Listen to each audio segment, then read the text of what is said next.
قاری صاحب وطر نماز پڑھنے کا صحیح طریقہ کیا ہے؟ اور ذرا یہ بھی وضاحت فرما دیجئے کہ اکثر دیکھا گیا ہے کہ کچھ لوگ وطر کی جب نماز پڑھتے ہیں تو ہاتھ اٹھا کے دعائے قنوت پڑھتے ہیں، اور کچھ لوگوں کو دیکھا گیا ہے کہ ہاتھ نہیں اٹھاتے ہیں، تو یہ بھی ذرا وضاحت فرما دیجئے کہ صحیح طریقہ کیا ہے؟ وطر کا دیکھیے، ایک تو طریقہ یہ ہے کہ آپ 2 رکعت پڑھ کے سلام دیں اور 1 رکعت الگ سے پڑھیں۔ 2 رکعت پڑھ کے بیٹھیں، اتحیات بیٹھیں، سلام پھیر دیں اور پھر الگ سے 1 رکعت پڑھیں۔ اس طرح 3 وطر۔ ایک طریقہ تو یہ ہے۔ ایک طریقہ یہ ہے کہ ایک ہی سلام سے آپ 3 وطر پڑھیں، لیکن بیچ میں قعدہ نہ کریں، اتحیات نہ بیٹھیں دوسری رکعت پہ۔ پہلی رکعت پڑھ کے کھڑے ہو جائیں، دوسری رکعت پڑھ کے کھڑے ہو جائیں، تیسری رکعت پڑھ کے بھی آپ کھڑے ہو جائیں، تیسری رکعت کے لیے آپ کھڑے ہو جائیں۔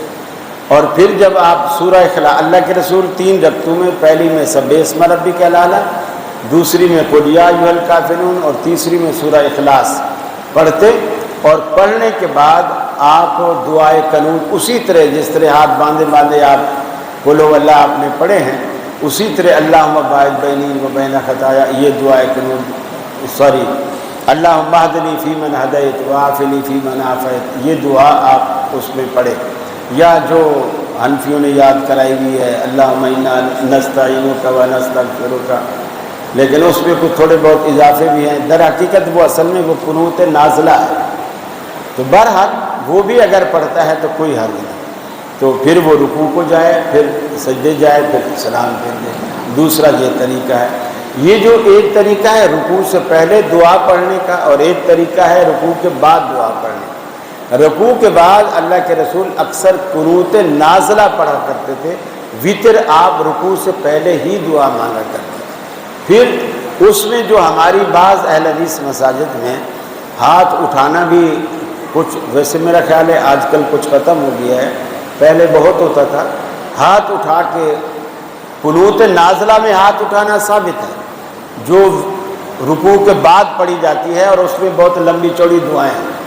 کسی زمانے میں تو کشمیر بھی اس میں آتا تھا، فلسطین آتا تھا، بوسینیا، چیچینیا، اب خیر وہ سارے ختم ہو گئے، چیچینیا بھی ختم ہو گیا، چیچینیا والے بھی ختم ہو گئے۔